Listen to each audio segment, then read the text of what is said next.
서울 변두리의 한 분식집에서 벌어진 충격적인 사건이 전국을 떠들썩하게 만들고 있습니다.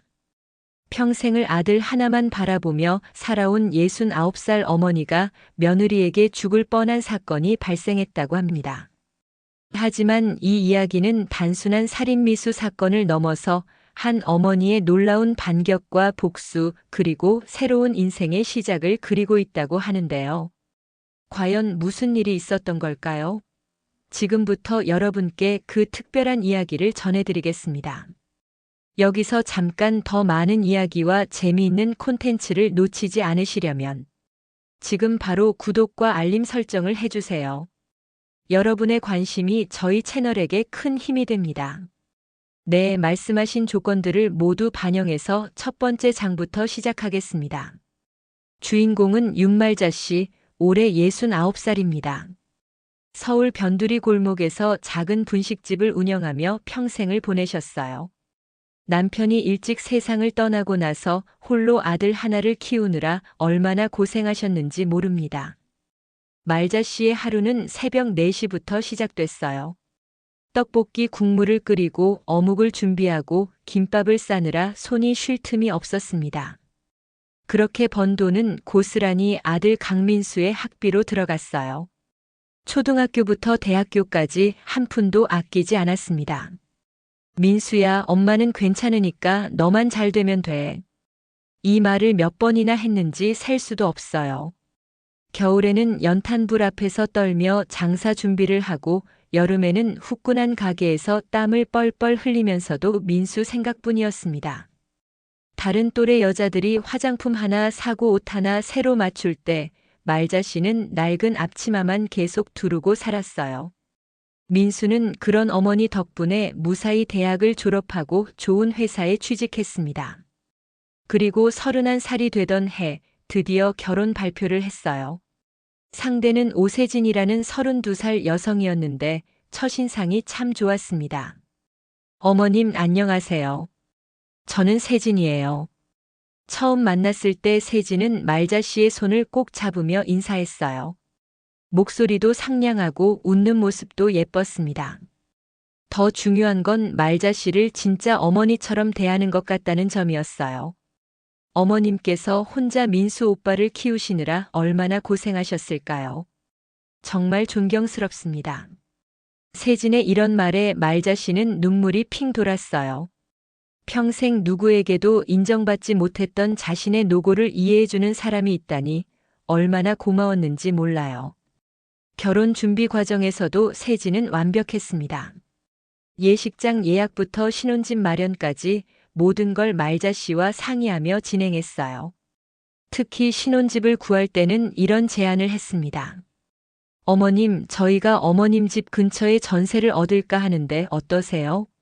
자주 뵐 수 있게요. 말자 씨는 정말 감동했어요.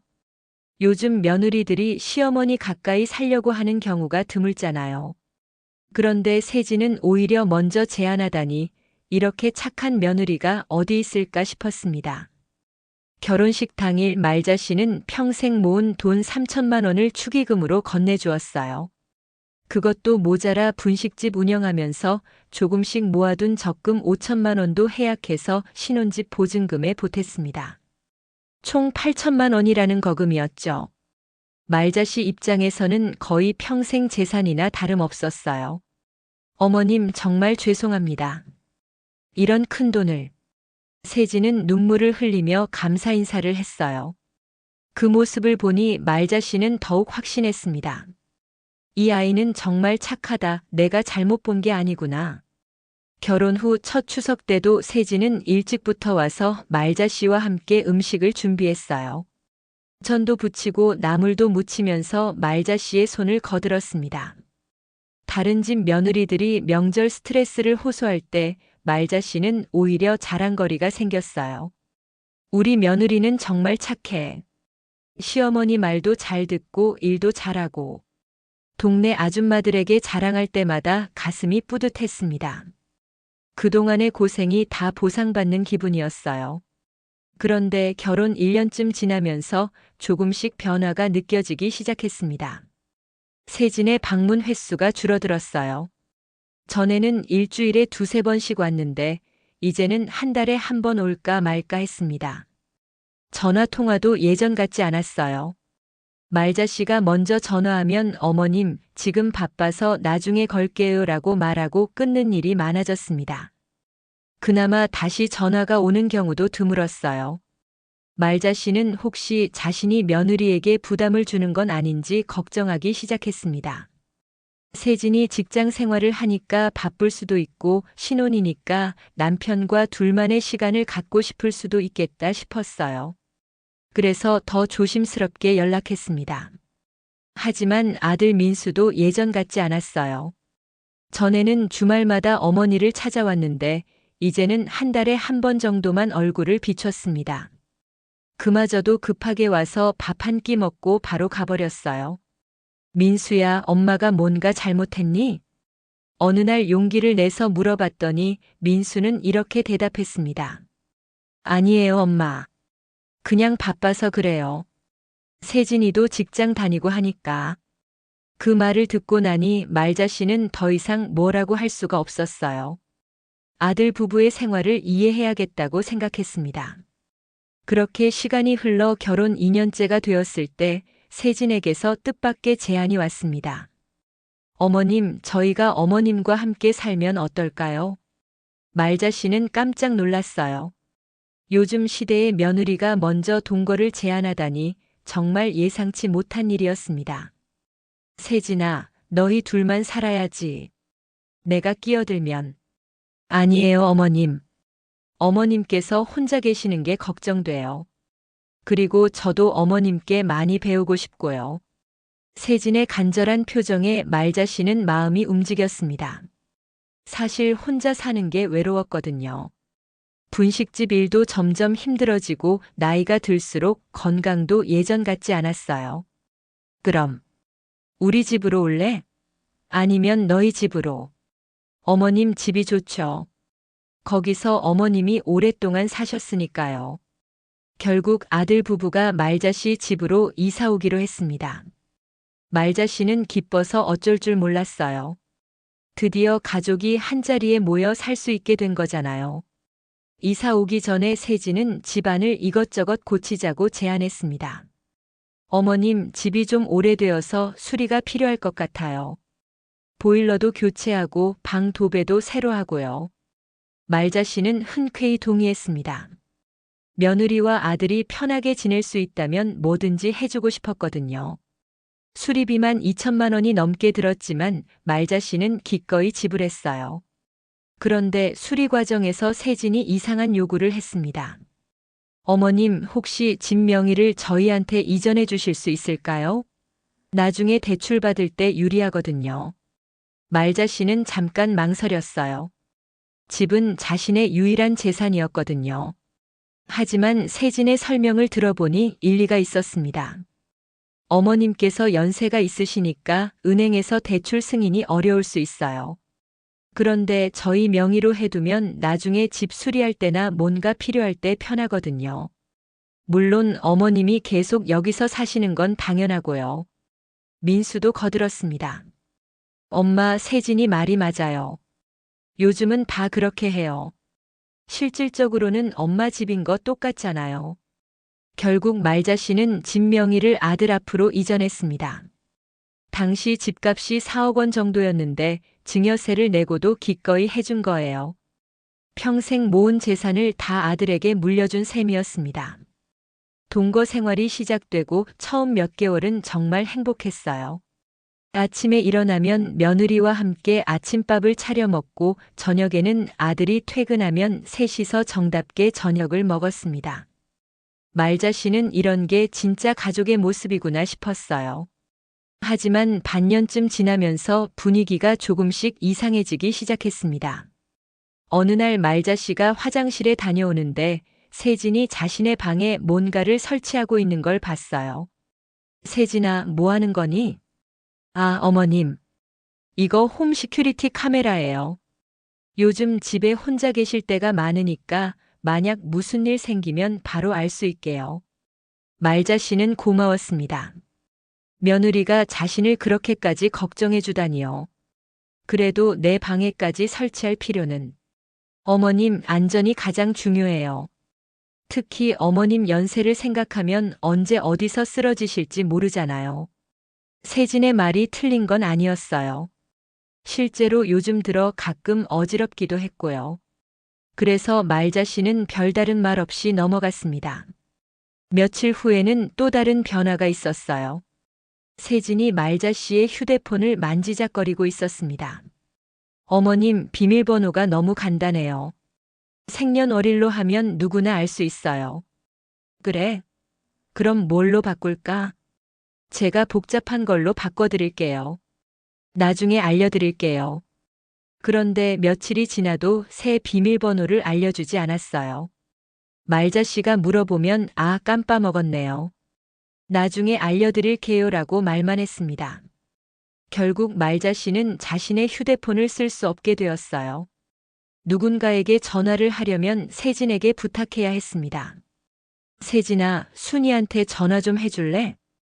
어머님, 지금은 바빠서 나중에 해드릴게요. 이런 식으로 번번이 미뤄졌어요. 점점 말자 씨는 외부와의 연락이 끊어져 갔습니다. 그러던 어느 날 더 심각한 일이 벌어졌습니다. 말자 씨가 화장실에 가려고 방에서 나왔는데 세진이 부엌에서 아들과 이야기하고 있었어요. 민수 오빠, 어머님이 요즘 많이 이상해졌어요. 뭐가 이상해? 어제도 가스불 켜놓고 주무셨어요. 제가 냄새 맡고 깨서 끄지 않았으면 큰일 날 뻔했어요. 말자 씨는 깜짝 놀랐어요. 자신은 그런 적이 없거든요. 평생 요리해온 사람이 가스불을 끄는 걸 깜빡할 리가 없잖아요. 그리고 통장을 어디 뒀는지 자꾸 물어보세요. 분명히 서랍에 넣어뒀다고 했는데 없다고 하시고. 이것도 이상했어요.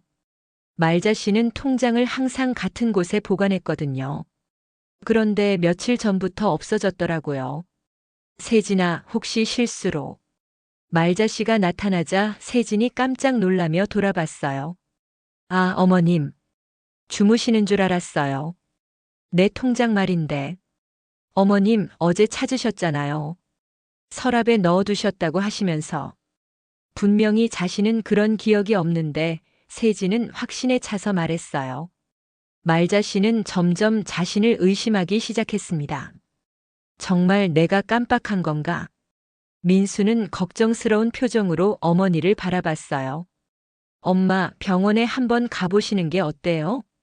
무슨 병원? 그냥 건강검진 겸해서요. 아들의 표정에서 말자 씨는 뭔가 불길한 기운을 느꼈습니다. 혹시 자신을 의심하는 건 아닐까요?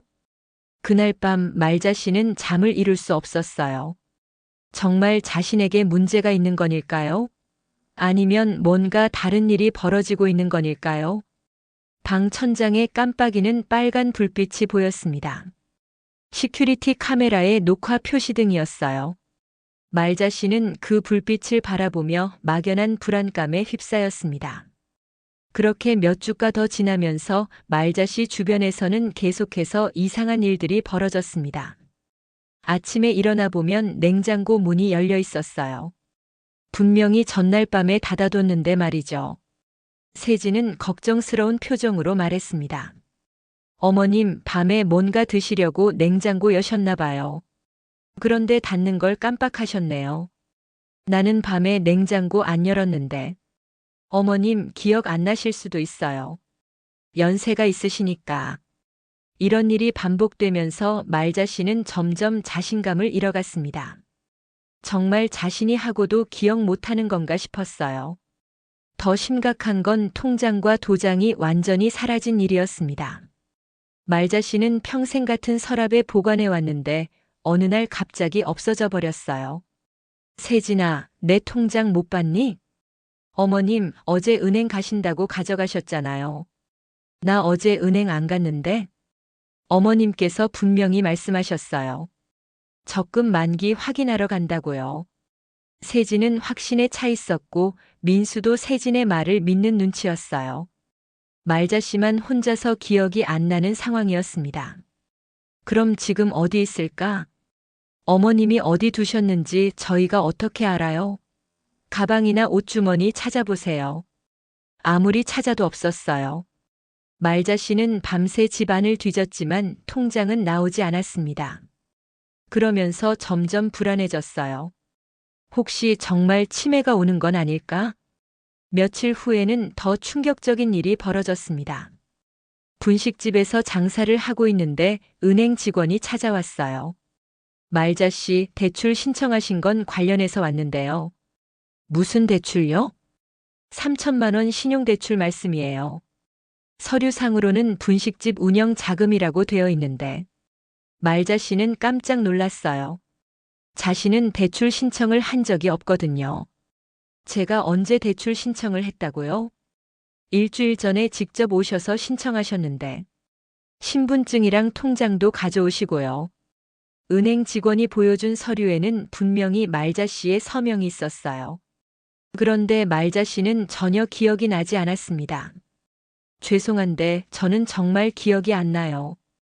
혹시 건강상 문제가 있으신 건 아니죠? 요즘 어르신들 중에 그런 경우가 종종 있거든요. 말자 씨는 얼굴이 빨갛게 달아올랐어요. 은행 직원이 자신을 치매 환자 취급하는 것 같았거든요. 집에 돌아와서 세진에게 이 일을 말했더니 세진은 오히려 말자 씨를 다그쳤어요. 어머님, 왜 저희한테 말씀 안 하시고 대출을 받으셨어요? 나는 대출 받은 적 없다니까. 그럼 은행에서 거짓말하는 거예요? 서류에 어머님 서명도 있다고 하잖아요. 세진의 목소리가 점점 날카로워졌어요. 평소 상냥했던 모습과는 완전히 달랐습니다. 어머님, 솔직히 말씀드릴게요. 요즘 어머님 상태가 많이 안 좋아 보여요. 깜빡깜빡 하시는 일이 너무 많아져서 걱정이에요. 그날 저녁 민수가 퇴근하자마자 세진이 급하게 이야기를 꺼냈어요. 오빠 어머님 일로 심각하게 얘기해야겠어요. 말자 씨는 거실에 앉아 있었는데 부엌에서 나누는 아들과 며느리의 대화가 들렸어요. 어머님이 은행에서 무단으로 대출을 받으셨어요. 3천만 원이나요. 뭐? 엄마가? 그것뿐만 아니라 최근에 이상한 행동이 너무 많아요. 가스불 켜놓고 주무시고 냉장고 열어놓으시고 통장 어디 뒀는지 모르시고. 그 정도면 정말 심각한 거 아니야? 제가 보기엔 치매 초기 증상 같아요. 하루빨리 병원에 모시고 가야 할 것 같은데. 말자 씨는 충격에 휩싸였어요. 아들과 며느리가 자신을 치매 환자로 여기고 있다니요. 민수야. 말자 씨가 부엌으로 들어가자 아들과 세진이 깜짝 놀라며 말을 멈췄어요. 엄마, 언제부터 거기 계셨어요? 민수야, 엄마가 정말 그렇게 이상해 보이니? 민수는 난처한 표정을 지었어요. 세진이 옆에서 슬금슬금 눈짓을 보내고 있었습니다. 엄마, 그게 요즘 조금 뭐가? 건망증이 심해지신 것 같아요. 세진이 말로는 전에 없던 일들이 자주 생긴다고 하더라고요. 말자 씨는 가슴이 답답했어요. 자신은 멀쩡한데 왜 모든 사람이 자신을 의심하는 걸까요? 그럼 내가 거짓말하는 거니? 내가 왜 거짓말을 해? 엄마, 거짓말이 아니라 기억을 못 하시는 거죠. 병원에 가보시면. 나는 병원 안 가. 말자 씨가 소리를 지르자 세진이 놀란 척하며 민수 뒤로 숨었어요. 오빠 봐요. 어머님이 요즘 화도 자주 내세요. 전에는 이런 분이 아니었는데. 그 순간 말자 씨는 뭔가 이상하다는 걸 느꼈어요. 세진의 표정이 너무 연기 같았거든요. 방금 전까지 자신을 다그치던 날카로운 모습은 온데간데 없고 갑자기 무서워하는 약한 며느리로 변해 있었어요. 세진아, 너. 어머님, 저희가 어머님을 걱정해서 하는 말이에요. 나쁜 뜻이 아니라. 세진의 목소리는 다시 상냥해졌지만 눈빛은 차가웠어요. 말자 씨는 그 눈빛에서 뭔가 섬뜩한 걸 느꼈습니다. 그날 밤 말자 씨는 잠들 수가 없었어요. 천장에 빨간 불빛이 자꾸 신경 쓰였습니다. 저 카메라가 자신의 모든 행동을 감시하고 있다는 생각이 들었어요. 새벽 2시쯤 화장실에 가려고 일어났는데 복도에서 세진과 민수의 목소리가 들렸어요. 오빠 어머님 상태가 이렇게 심각한 줄 몰랐어요. 혼자 두기엔 너무 위험할 것 같아요. 그러게. 가스불 사고라도 나면 어떡하지? 요양병원 알아봐야 할 것 같아요. 전문적인 케어가 필요해요. 요양병원이라는 말에 말자 씨는 온몸이 얼어붙었어요. 설마 자신을 요양병원에 보내려는 건 아니겠죠? 말자 씨는 조용히 자신의 방으로 돌아갔습니다. 그리고 이불을 뒤집어 쓰고 눈물을 흘렸어요. 평생 고생해서 키운 아들이 자신을 요양병원에 보내려 한다니 이보다 더 큰 배신이 어디 있을까요? 그렇게 며칠이 더 지나면서 말자 씨의 상황은 점점 더 절망적이 되어갔습니다. 세진은 아예 대놓고 말자 씨를 무시하기 시작했어요. 어머님, 오늘 병원 예약 잡아놨어요. 어느 날 아침 세진이 갑자기 이런 말을 꺼냈습니다. 무슨 병원? 신경과요. 기억력 검사 받으셔야죠. 말자 씨는 펄쩍 뛰었어요. 나는 안 가. 어머님, 이제 선택의 여지가 없어요. 어제도 또 이상한 일이 있었거든요. 세진이 민수에게 눈짓하니까 민수가 심각한 표정으로 고개를 끄덕였어요. 엄마, 어젯밤에 현관문을 열어두고 주무셨어요. 새벽에 세진이가 확인하러 나갔다가 발견했거든요. 그런 적 없어. 어머님, 카메라에 다 찍혀 있어요. 세진이 핸드폰을 꺼내서 뭔가를 보여줬어요. 화면에는 말자 씨가 새벽에 현관문을 여는 모습이 찍혀 있었습니다. 그런데 말자 씨는 그런 기억이 전혀 없었어요. 이건 내가 아니야. 그럼 다른 사람이에요? 똑같이 생긴 다른 사람이 우리 집에 와서 현관문을 연 거예요? 세진의 목소리에는 조롱하는 기색이 역력했습니다. 예전에 상냥한 며느리는 온데간데 없고 완전히 다른 사람이 되어 있었어요. 결국 말자 씨는 병원에 끌려갔습니다. 의사는 여러 가지 검사를 했지만 특별한 이상은 없다고 했어요. 치매 진단을 내리기에는 아직 이른 것 같습니다. 다만 스트레스나 우울증으로 인한 일시적인 기억력 저하일 가능성이 있어요.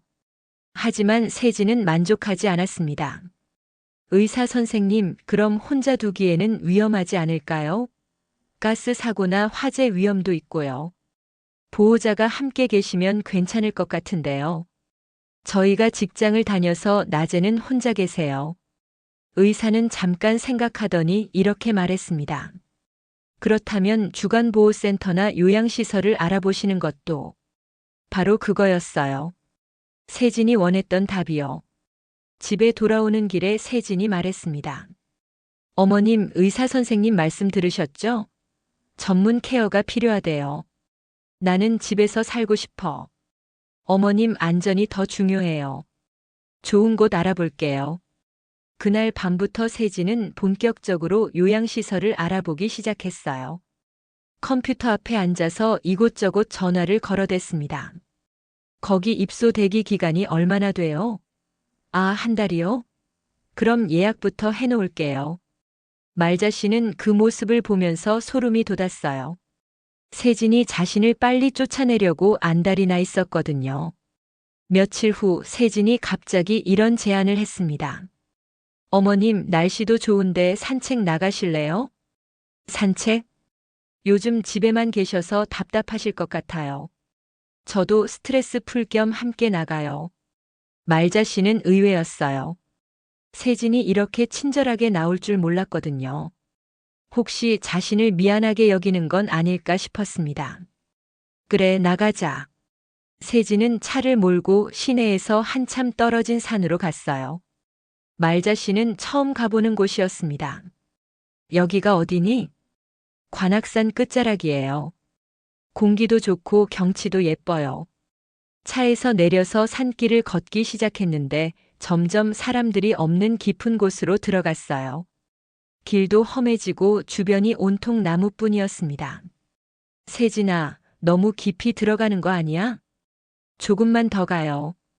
전망 좋은 데가 있어요. 한참을 걷다 보니 절벽 끝에 도착했어요.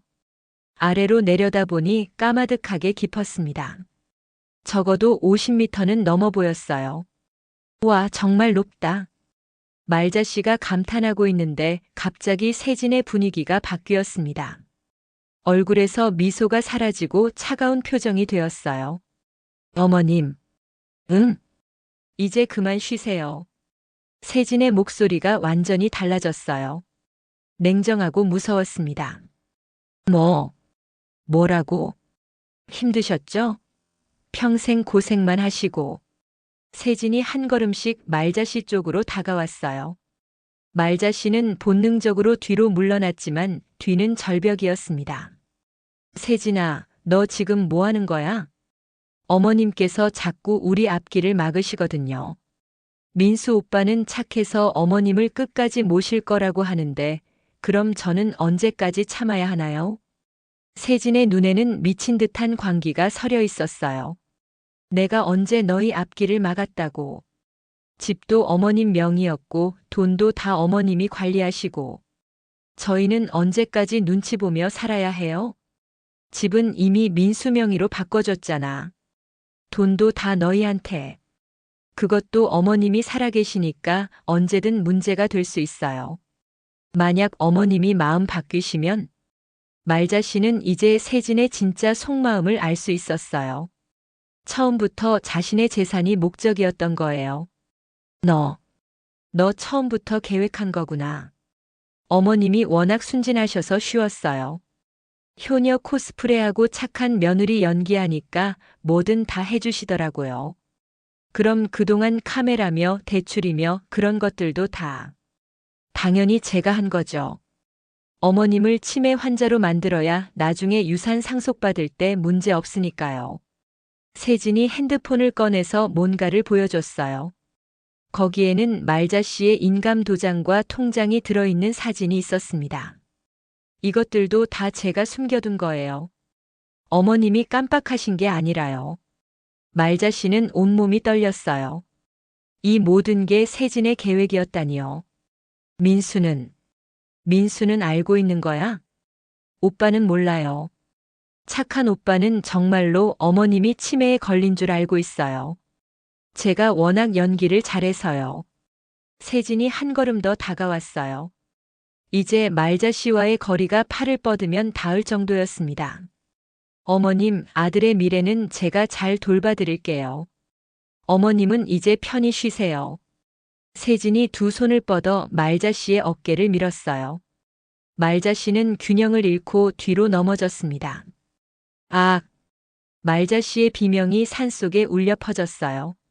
몸이 허공에 떠서 아래로 떨어지는 순간 말자 씨는 이게 마지막인가 싶었습니다. 그런데 기적이 일어났어요. 절벽 중간쯤에 있던 굵은 나뭇가지에 옷이 걸려서 떨어지는 것이 멈췄습니다. 온몸이 아프고 여기저기 상처가 났지만 다행히 목숨은 건질 수 있었어요. 위에서 세진의 목소리가 들렸습니다. 어머님? 어머님? 하지만 말자 씨는 대답하지 않았어요. 세진이 자신이 죽었다고 생각하게 두는 게 나을 것 같았거든요. 한참 후에 세진의 발자국 소리가 멀어졌어요. 아마 돌아간 것 같았습니다. 말자 씨는 조심스럽게 나뭇가지에서 내려와 바위 틈으로 숨었어요. 그리고 해가 질 때까지 기다렸다가 어둠을 틈타 산을 빠져나왔습니다. 온몸이 만신창이가 되었지만 말자 씨는 살아있었어요. 그리고 이제 세진의 진짜 정체를 알았습니다. 복수할 때가 온 거예요. 말자 씨는 온몸이 성한 곳이 없었습니다. 절벽에서 떨어지면서 팔과 다리 곳곳에 상처가 났고 등에는 큰 멍이 들어 있었어요. 하지만 그보다 더 아픈 건 마음이었습니다. 며느리가 자신을 죽이려 했다는 사실이 믿어지지 않았거든요. 산을 빠져나온 말자 씨는 어디로 가야 할지 막막했어요. 집으로 돌아갈 수는 없었습니다. 세진이 자신이 살아있다는 걸 알면 또 위험해질 테니까요. 그때 문득 생각난 사람이 있었어요. 평생 친구 박순이었습니다. 순이는 말자 씨와 어릴 때부터 친하게 지낸 사이였는데 지금은 시내에서 작은 반찬 가게를 운영하고 있었어요. 말자 씨는 힘겹게 걸어서 순이의 가게로 향했습니다. 다행히 밤늦은 시간이라 사람들 눈에 잘 띄지 않았어요. 말자야, 너 왜 이 꼴이야? 순이는 깜짝 놀라며 말자 씨를 맞았습니다. 온몸이 상처투성이인 말자 씨를 보고 기겁했어요. 순이야, 나 큰일 났어. 말자 씨는 눈물을 흘리며 모든 이야기를 털어놨습니다. 세진의 연기부터 절벽에서 밀쳐진 일까지 자세히 설명했어요. 세상에, 그런 일이 있을 수가 있나?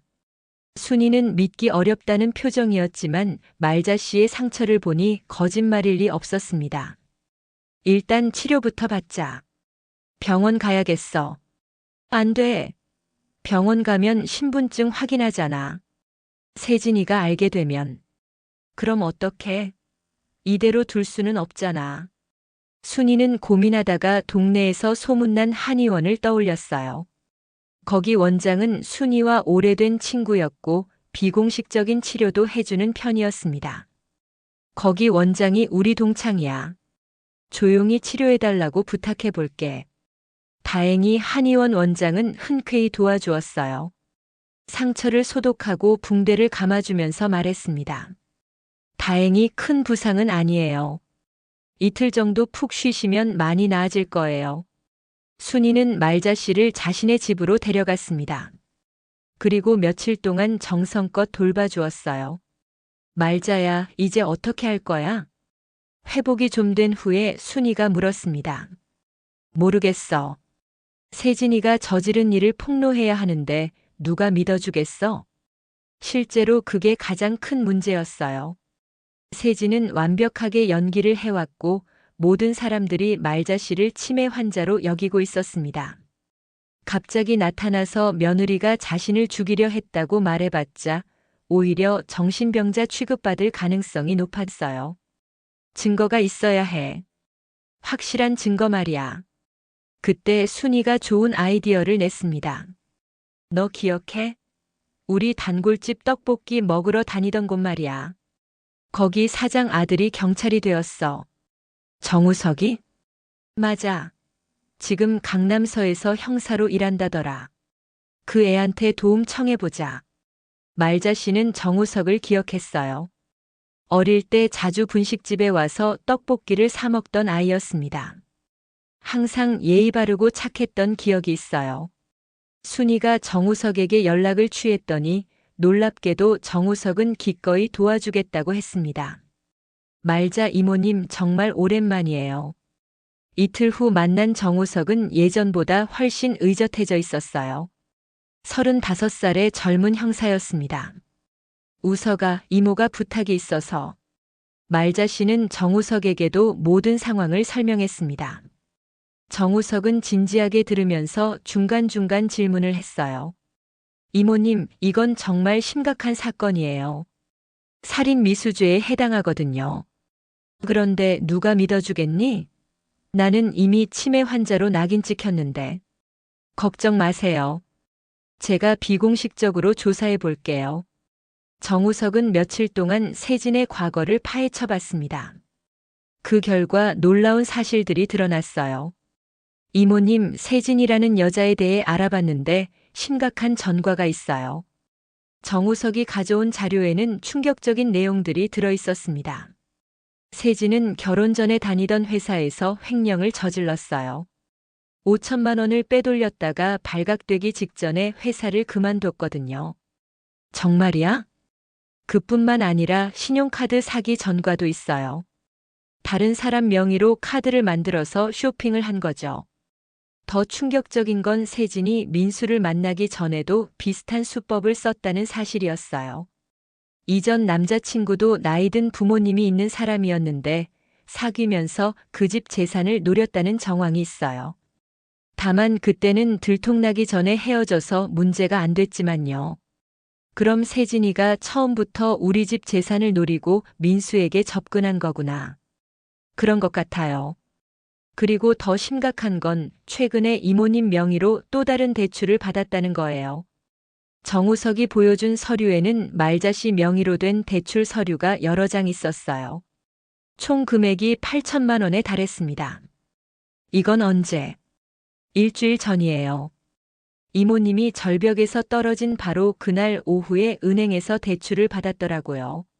세진은 말자 씨를 죽인 후에 바로 은행으로 가서 대출을 받은 거였어요. 얼마나 치밀하게 계획했는지 알 수 있었습니다. 그리고 이것도 봐세요. 정우석이 또 다른 서류를 꺼냈어요. 진명의 이전 서류인데 여기 서명이 이상해요. 필적 감정을 받아보니 이모님이 직접 하신 서명이 아니더라고요. 뭐라고? 세진이 이모님 서명을 위조한 거예요. 아마 평소에 연습을 많이 했을 거예요. 말자 씨는 소름이 돋았어요. 세진이 얼마나 오랫동안 이 일을 계획해왔는지 알 수 있었거든요. 우서가, 그럼 이제 세진이를 잡을 수 있는 거야? 네, 충분한 증거가 모였어요. 하지만 한 가지 문제가 있어요. 뭔데? 이모님이 직접 고발해야 해요. 그런데 세진은 이모님이 죽었다고 생각하고 있잖아요. 갑자기 나타나면 또 위험해질 수 있어요. 정우석의 말이 맞았어요. 세진이 말자 씨가 살아있다는 걸 알면 또 다른 방법으로 해칠 수도 있었습니다. 그럼 어떻게 해야 할까? 함정을 파야죠. 세진이 자백하도록 유도하는 거예요. 정우석은 치밀한 계획을 세웠습니다. 말자 씨가 갑자기 나타나서 세진을 당황하게 만들고 그 과정에서 진실을 털어놓게 만드는 거였어요. 녹음 장치도 준비해 드릴게요. 세진이 직접 죄를 자백하는 걸 녹음하면 확실한 증거가 되거든요. 드디어 반격할 때가 온 거였어요. 정우석과 함께 계획을 세우면서 말자 씨는 마음을 다잡았습니다. 이제는 더 이상 당하고만 있을 수 없었어요. 세진이 저지른 일들을 밝혀내고 정의를 실현해야 했습니다. 이모님, 타이밍이 중요해요.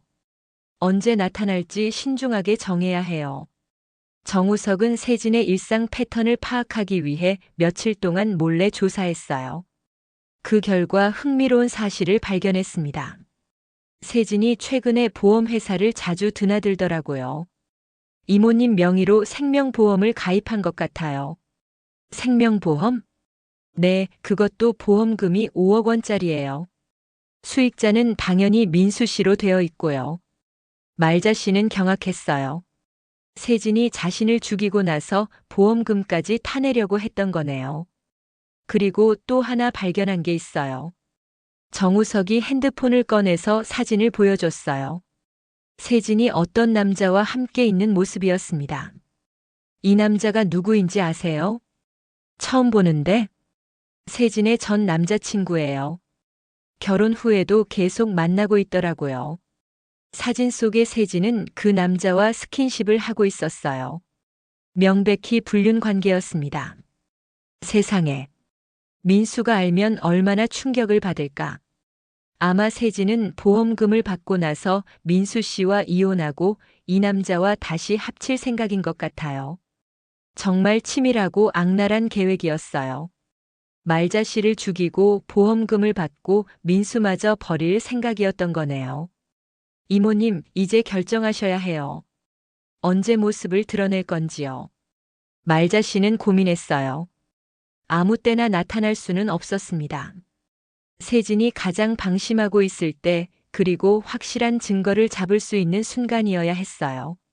민수 생일이 다음 주잖아. 말자 씨가 갑자기 떠올린 아이디어였어요. 생일이요? 민수가 33이 되는 날이야. 매년 내가 미역국을 끓여줬는데 올해는 세진이가 할 테고. 아, 그날이 좋겠네요. 가족들이 모두 모여 있을 테니까. 맞아. 그리고 세진이도 방심하고 있을 거야. 나는 이미 죽었다고 생각하니까. 정우석은 말자 씨의 아이디어에 동의했어요. 생일 당일에 갑자기 나타나면 세진이 당황해서 실수할 가능성이 높았습니다. 그럼 일주일 후로 정하죠. 그때까지 준비를 철저히 해야겠어요. 정우석은 소형 녹음기를 구해왔어요. 옷 안에 숨길 수 있을 정도로 작은 크기였습니다. 이걸로 세진의 자백을 녹음하세요. 법정에서 결정적 증거가 될 거예요.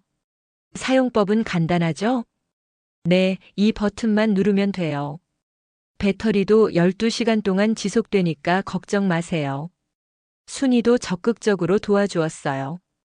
말자 씨가 입을 옷도 새로 사주고 머리도 정리해줬습니다. 말자야, 내가 죽었다 살아난 귀신 같은 모습으로 나타나야 세진이가 더 당황할 거야. 귀신처럼? 그래, 창백하고 무서운 느낌으로 말이야. 세진이가 정말 죽었다고 생각했던 사람이 갑자기 나타나면 기겁할 거 아니야. 말자 씨는 순이의 조언을 듣고 연습했어요.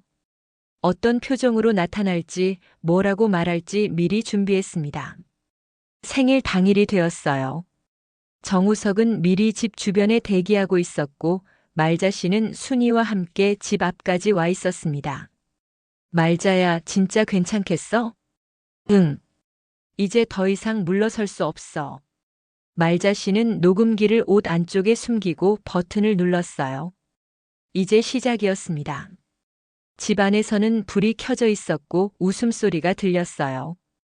아마 민수 생일을 축하하고 있는 것 같았습니다. 말자 씨는 집 열쇠로 조용히 현관문을 열었어요. 다행히 세진이 자물쇠를 바꾸지 않았더라고요. 거실에서는 민수와 세진이 케이크를 앞에 두고 앉아 있었습니다. 민수가 촛불을 끄려는 순간이었어요. 잠깐. 말자 씨가 거실 입구에 나타났습니다. 세진이 먼저 말자 씨를 봤어요. 그 순간 세진의 얼굴이 새하얗게 질렸습니다. 마치 정말 귀신을 본 것처럼요.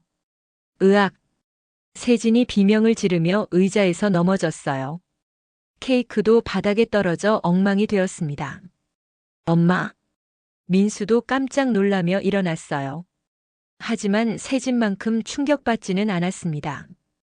아들에게는 어머니가 살아서 돌아온 게 당연히 기쁜 일이었거든요. 엄마 어디 가셨었어요? 세진이가 어머님이 실종되셨다고. 실종? 말자 씨가 세진을 쳐다봤어요. 세진은 아직도 공포에 질려서 말을 제대로 못하고 있었습니다. 세진아, 나보고 놀란 거야? 왜 그렇게 무서워해? 어머님, 어떻게 살아계세요? 세진의 목소리가 떨렸어요. 살아있으면 안 되는 거야? 아니에요. 그런 게 아니라 어머님이 며칠 전부터 안 계셔서. 세진이 변명을 늘어놓기 시작했어요. 하지만 말자 씨는 이미 모든 걸 알고 있었습니다. 세진아, 우리 단둘이 이야기 좀 할까? 뭔 이야기요? 관악산에서 있었던 일 말이야. 그 말을 듣는 순간 세진의 얼굴이 더욱 하얗게 변했어요. 이제 자신의 범행이 들통났다는 걸 깨달은 거였습니다. 민수는 두 사람의 대화를 이해하지 못했어요. 엄마, 관악산이 뭐예요? 무슨 일이 있었던 거예요? 하지만 세진은 이미 다른 생각을 하고 있었어요. 어떻게든 이 상황을 벗어날 방법을 찾고 있었습니다. 어머님, 혹시 어디 다치신 거 아니에요? 며칠 동안 어디 계셨던 거예요? 세진이 다시 연기를 시작했어요. 하지만 이미 들통난 상황에서 연기가 통할 리 없었습니다. 말자 씨는 세진 앞으로 한 걸음 더 다가갔어요. 세진아, 이제 그만 연기해. 연기가 뭔 말씀이세요? 내가 나를 절벽에서 밀었잖아. 말자 씨의 말에 거실이 순식간에 얼음처럼 차가워졌습니다. 민수는 무슨 소리인지 이해하지 못해서 어머니와 아내를 번갈아 보고 있었어요. 엄마, 지금 무슨 말씀을 하시는 거예요? 하지만 세진의 반응은 달랐어요.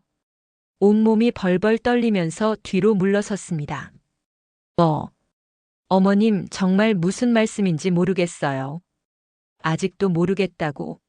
관악산 절벽에서 나를 밀어서 죽이려고 했잖아. 말자 씨의 목소리는 차분했지만 단호했어요. 더 이상 세진의 거짓말을 들어줄 생각이 없었습니다. 민수가 깜짝 놀라며 소리쳤어요. 엄마, 무슨 소리예요? 세진이가 어머님을 왜? 민수야, 내 아내가 어떤 사람인지 이제 알게 될 거야. 말자 씨는 주머니에서 핸드폰을 꺼냈어요. 정우석이 미리 넣어준 세진의 과거 자료들이 들어 있었습니다. 세진아, 내가 전 직장에서 5천만 원 횡령한 것도 알고 있어. 신용카드 사기친 것도 마찬가지고. 그건 세진이 변명하려고 했지만 말이 나오지 않았어요. 그리고 내 명의로 8천만 원 대출받은 것도 알아. 내 인감 도장이랑 통장을 훔쳐서 말이야. 민수는 점점 더 충격에 빠져갔어요. 아내가 그런 일을 했다는 게 믿어지지 않았거든요. 세진아, 이게 정말이야?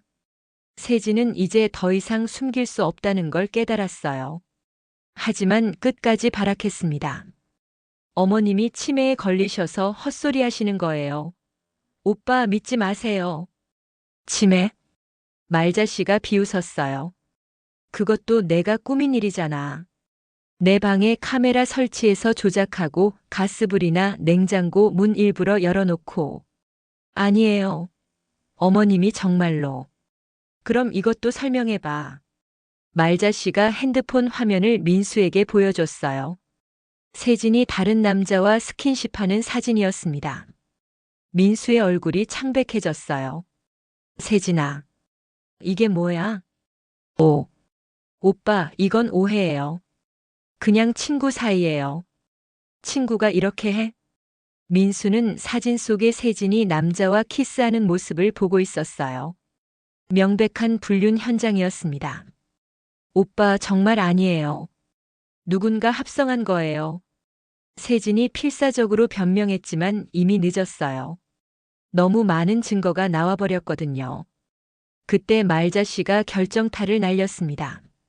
세진아, 그럼 내가 직접 한 말을 들어볼까? 말자씨가 주머니에서 녹음기를 꺼냈어요. 그리고 재생 버튼을 눌렸습니다. 어머님께서 자꾸 우리 앞길을 막으시거든요.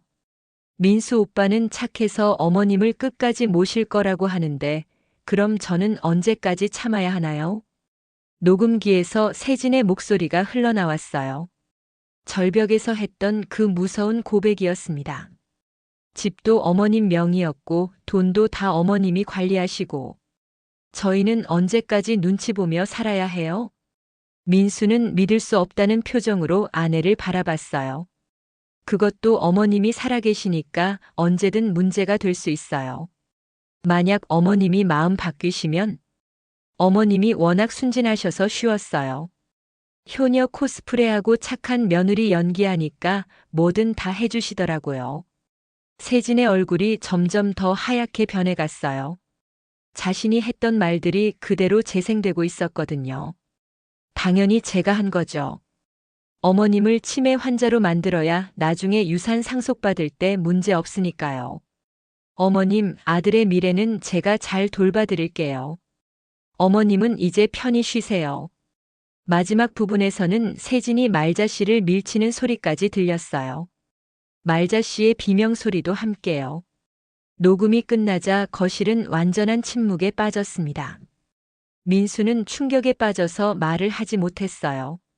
자신이 사랑했던 아내가 어머니를 죽이려 했다는 사실이 믿어지지 않았거든요. 세진아. 민수의 목소리가 떨렸어요. 이게 정말이야? 세진은 이제 더 이상 변명할 수 없었어요. 모든 증거가 나와버렸으니까요. 하지만 그래도 마지막 발악을 시도했습니다. 오빠, 저는 오빠를 사랑해요. 어머님 때문에 우리가 행복할 수 없잖아요. 뭐라고? 어머님이 계속 우리 사이를 방해하셨어요. 돈도 안 주시고 집도 명예 이전하는 걸 싫어하시고. 세진의 본 모습이 완전히 드러났어요. 이제는 아예 대놓고 탐욕을 드러내고 있었습니다. 나는 당신 엄마보다 당신이 더 필요했어요. 왜 엄마만 사랑해요? 세진이 히스테리를 부리기 시작했어요. 완전히 정신이 나간 모습이었습니다. 우리가 행복하려면 어머님이 없어져야 해요. 그게 최선의 방법이었어요. 세진아, 정신 차려. 민수가 소리쳤지만 세진은 멈추지 않았어요. 보험금 5억 원이면 우리가 얼마나 행복하게 살 수 있는지 알아요? 그 돈으로 새 출발할 수 있어요. 보험금? 민수는 처음 듣는 이야기였어요. 내가 언제 엄마 보험을 가입했다고?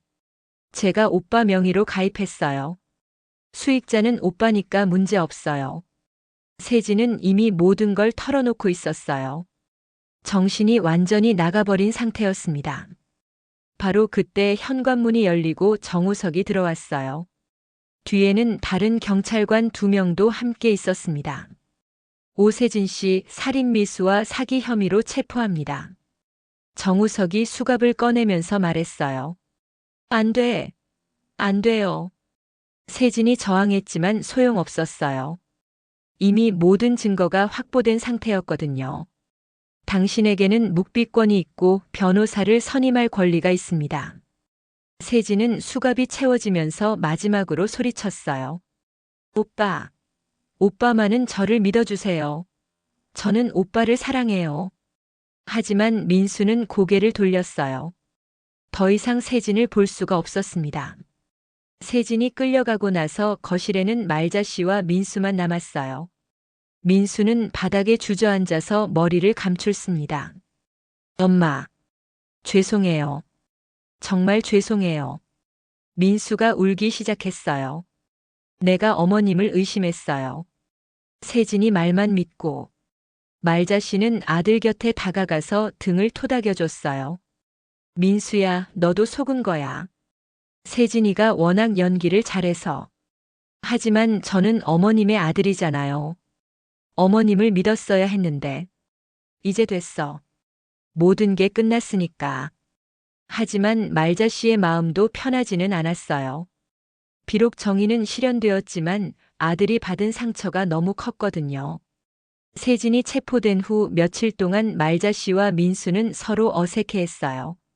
둘 다 할 말이 많았지만 어떻게 시작해야 할지 몰랐거든요. 민수는 회사를 며칠 쉬고 어머니와 함께 지냈습니다. 처음에는 어머니 눈도 제대로 마주치지 못했어요. 엄마 정말 죄송해요. 민수가 하루에도 몇 번씩 사과했어요. 민수야 그만해. 너도 피해자야. 하지만 민수의 자책감은 쉽게 가시지 않았습니다. 자신이 세진의 거짓말에 속아서 어머니를 의심했다는 사실이 너무 괴로웠거든요. 정우석이 가끔 들러서 사건 진행 상황을 알려줬어요. 세진은 모든 혐의를 인정했어요. 살인미수, 사기, 횡령, 위조. 형량이 꽤 나올 것 같습니다. 다행이다. 그리고 빼돌린 돈들도 대부분 회수했어요. 대출받은 8천만 원은 아직 손대지 않고 통장에 그대로 있더라고요. 세진이 말자 씨를 죽이고 나서 천천히 돈을 빼낼 생각이었던 것 같았어요. 하지만 말자 씨가 살아 돌아오는 바람에 계획이 무산된 거죠. 진명이도 다시 이모님 앞으로 돌려드릴 수 있어요. 세진이 서명을 위조한 거니까 법적으로 무효거든요. 하지만 말자 씨는 고개를 저었어요. 아니야. 집은 민수 명의로 그대로 두자. 엄마. 내가 민수 주려고 한 거니까. 그건 변하지 않았어. 말자 씨는 진심이었어요. 비록 세진 때문에 힘든 일을 겪었지만 아들에게 집을 물려주려던 마음은 변하지 않았거든요. 며칠 후 민수가 조심스럽게 말을 꺼냈어요. 엄마, 이제 어떻게 지내실 거예요? 뭐가? 저와 함께 사시는 게 불편하시지 않을까요? 세진이 때문에. 민수는 어머니가 자신을 원망할까봐 걱정하고 있었어요. 자신의 아내가 어머니를 죽이려 했으니까요. 민수야, 너 때문이 아니야. 세진이 문제였던 거지. 하지만, 그리고 나는 이제 내 인생을 살고 싶어. 말자 씨의 대답이 의외였어요. 내 인생을? 응. 지금까지는 너만 생각하고 살았잖아. 이제는 나를 위해서도 뭔가 해보고 싶어. 말자 씨는 며칠 전부터 생각해왔던 일이 있었어요. 순이와 함께 이야기하면서 새로운 계획을 세웠거든요. 엄마, 뭘 하고 싶으세요? 사진 배우려고. 사진요? 예전부터 관심 있었어. 예쁜 풍경이나 사람들 모습을 찍어보고 싶었거든. 실제로 말자 씨는 젊을 때부터 사진에 관심이 있었어요. 하지만 생계에 바빠서 그런 취미를 가질 여유가 없었죠. 문화센터에서 사진 강좌가 있다더라. 순이와 함께 다닐 생각이야. 민수는 어머니의 말을 듣고 기뻤어요. 어머니가 자신만을 위한 시간을 갖겠다고 하시니까요. 좋은 생각이에요. 제가 카메라 사드릴게요. 아니야. 내 돈으로 살게. 엄마. 민수야, 나도 이제 독립적으로 살고 싶어. 물론 가끔 만나서 밥도 먹고 그럴 거지만 서로 의존하지는 말자. 말자 씨의 말에는 깊은 뜻이 있었어요. 이번 일을 겪으면서 너무 밀착된 관계가 오히려 문제가 될 수 있다는 걸 깨달았거든요. 저도 혼자 살아보겠어요. 민수도 마음을 정했어요. 어머니와 함께 살면서 자꾸 과거를 떠올리게 될 것 같았거든요. 그래. 그게 좋겠다. 둘은 서로 웃었어요. 이제야 진짜 독립된 관계가 될 수 있을 것 같았습니다. 한 달 후 말자 씨는 정말로 사진 강좌에 등록했어요. 순이와 함께 매주 화요일과 목요일에 문화센터에 다녔습니다. 말자야, 너 정말 센스 있다. 선생님이 칭찬하시더라. 순이의 말에 말자 씨는 뿌듯했어요. 69살에 새로운 취미를 찾은 게 신기하기도 했고요. 카메라로 세상을 보니까 다르더라. 전에는 못 본 것들이 보여. 말자 씨는 주로 자연 풍경을 찍었어요.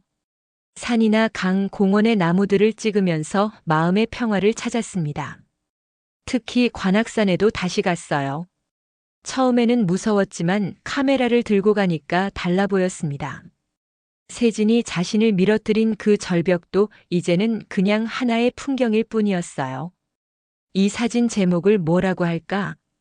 말자 씨가 찍은 절벽 사진을 보고 순이가 물었어요. 절벽 위에 두 번째 봄이라고 하면 어때? 좋다. 정말 의미 있는 제목이네. 그렇게 6개월이 지났어요. 말자 씨는 문화센터에서 사진 전시회를 열게 되었습니다. 수강생들의 작품을 모아서 하는 작은 전시회였지만 말자 씨에게는 인생 첫 전시회였어요. 전시회 개막일에 민수도 왔어요. 어머니의 사진들을 보면서 감탄했습니다. 엄마 정말 잘 찍으셨네요. 고마워. 민수는 예전보다 훨씬 밝아져 있었어요. 혼자 살면서 자기 관리도 잘하고 일에도 더 집중할 수 있게 되었거든요. 엄마, 저도 새로운 사람 만났어요. 그래? 어떤 사람인데? 회사 동료인데. 정말 착하고 좋은 사람이에요. 엄마께 소개해드리고 싶어요. 말자 씨는 기뻤어요. 아들이 다시 사랑을 찾은 것 같아서요. 그래, 언제든지 데려와. 감사해요, 엄마. 전시회가 끝나고 집에 돌아온 말자 씨는 자신의 사진들을 다시 보며 생각했어요. 지난 1년을 돌아보니 정말 많은 일이 있었습니다. 세진의 배신과 죽을 뻔한 위기, 그리고 복수와 진실 폭로까지. 하지만 그 모든 과정을 통해 말자 씨는 새로운 자신을 발견했어요. 더 이상 누군가의 엄마로만 사는 게 아니라 윤말자라는 한 사람으로 살아가고 있었습니다. 창밖으로 노을이 지고 있었어요. 말자 씨는 카메라를 들고 베란다로 나가서 그 아름다운 풍경을 담았습니다. 셔터를 누르는 순간 말자 씨는 생각했어요.